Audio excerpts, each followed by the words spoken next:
The moonlit court gathered only once every 10 years, and every alpha of the 9 packs knew what that meant.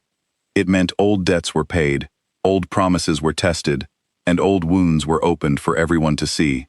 Ilara Voss had heard stories about the court since she was a child, but she never imagined she would stand inside its great hall and watch her entire world fall apart in front of hundreds of strangers.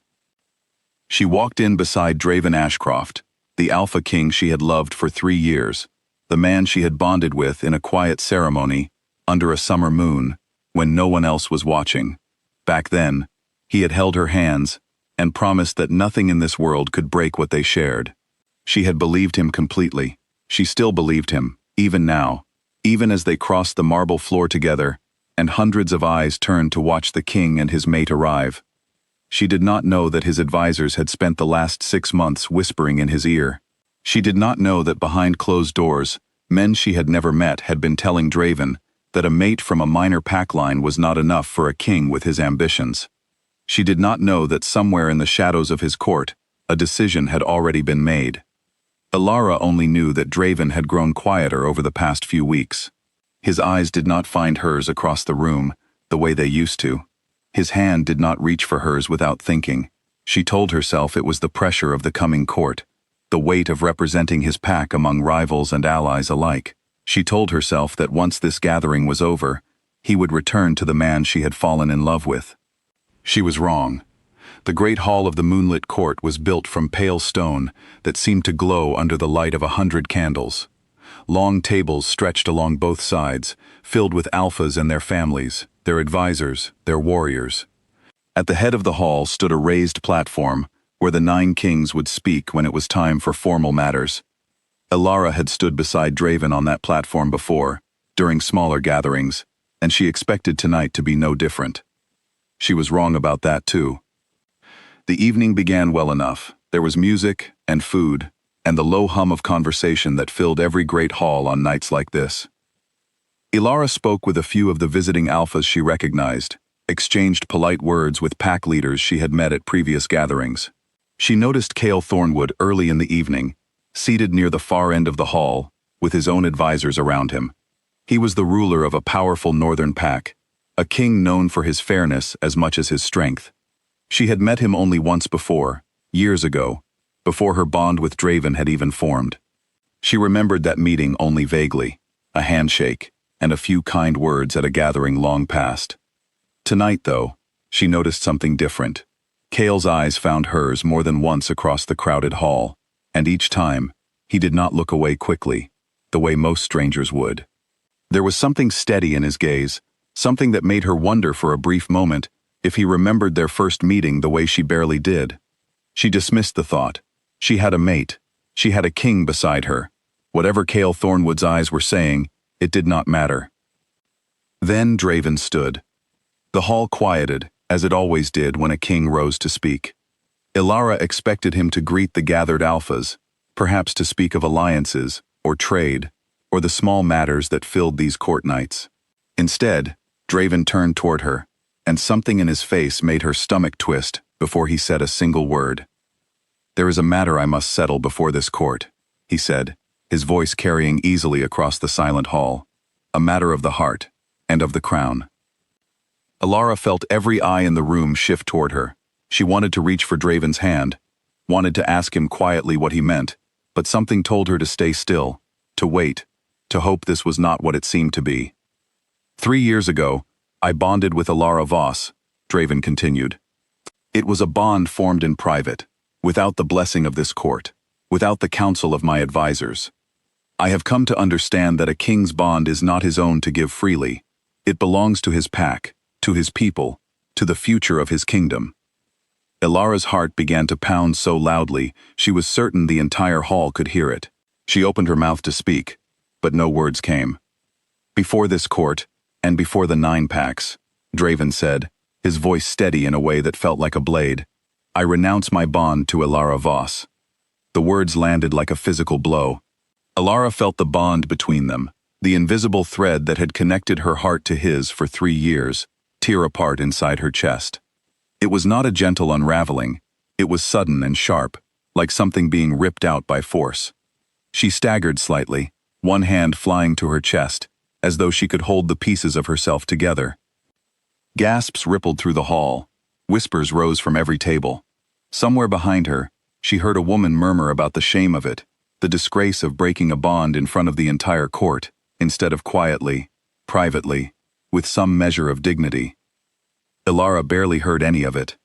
All she could feel was the empty space where her bond used to be, and all she could see was Draven's face, calm and unmoved, as though he had not just torn her heart out in front of hundreds of witnesses. "Why?" she managed to whisper, though she was not sure if the word made it out of her mouth at all.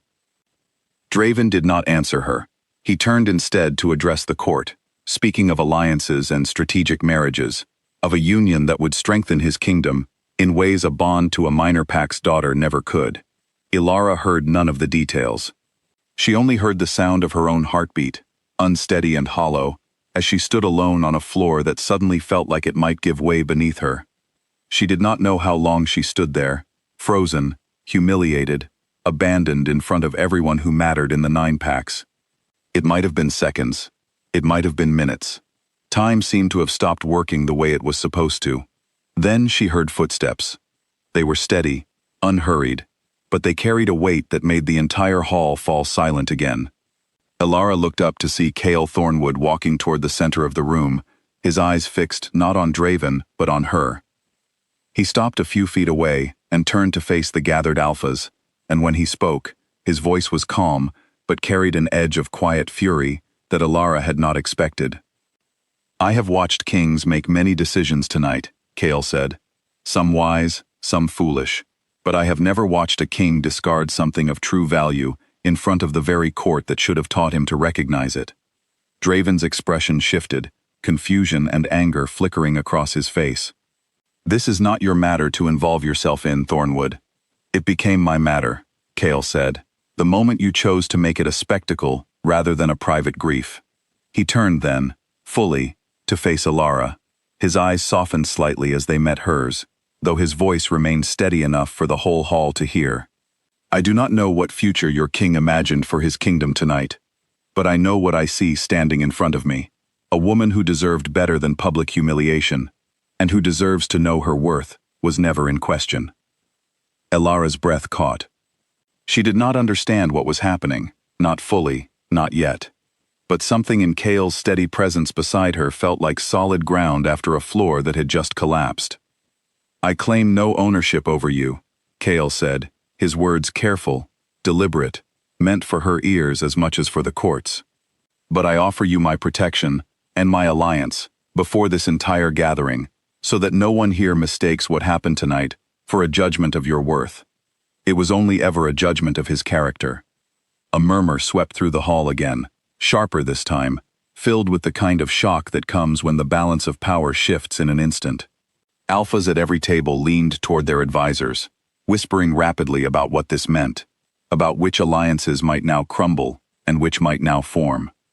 Draven's face had gone pale with a mixture of anger and something that looked, for just a moment, like fear. He understood, perhaps for the first time that night, what he had truly lost. It was not simply a mate. It was the respect of a court that now watched him falter in real time, watched another king step forward with more honor in a single gesture than Draven had shown in his entire speech. Ilara looked between the two kings, her mind still reeling from the pain of the broken bond, her body still trying to understand what had just happened to her. She had come to this court as Draven's mate. She was leaving it as something else entirely, though she was not yet sure what that something else would be. "I did not ask for your protection," she said quietly to Cale, though there was no anger in her voice, only exhaustion. "I know," Cale said. "That is precisely why I offered it." The simplicity of his answer struck her more than any grand declaration could have. He was not trying to claim her the way Draven had once claimed her, as though she were a piece to be placed wherever a king's ambition required. He was offering her a choice, standing beside her, without demanding anything in return.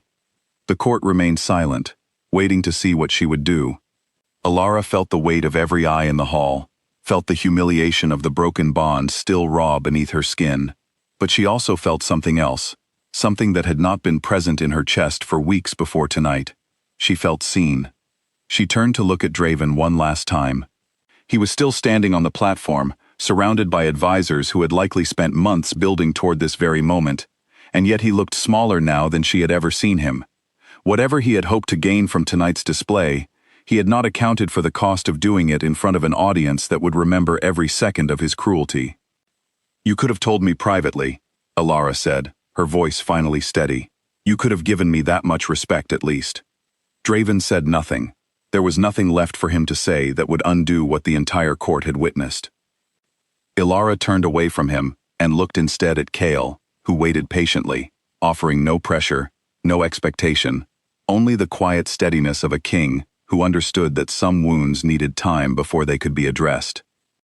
"I am not ready to make promises to anyone tonight," Alara said, loud enough for the hall to hear, though her words were meant as much for herself as for the gathered alphas. "But I will not stand here and be spoken of as though my worth was decided by one man's ambition." She looked at Kael. "Thank you for reminding this court that it was not." Kael inclined his head, a small, respectful gesture that held no demand within it. "Take whatever time you need," he said. "The offer of my alliance does not expire with tonight's court."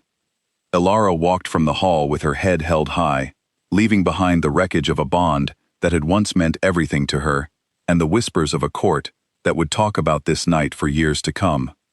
She did not know yet what her future held, whether it would lead her back to Kael Thornwood's steady presence, or somewhere else entirely.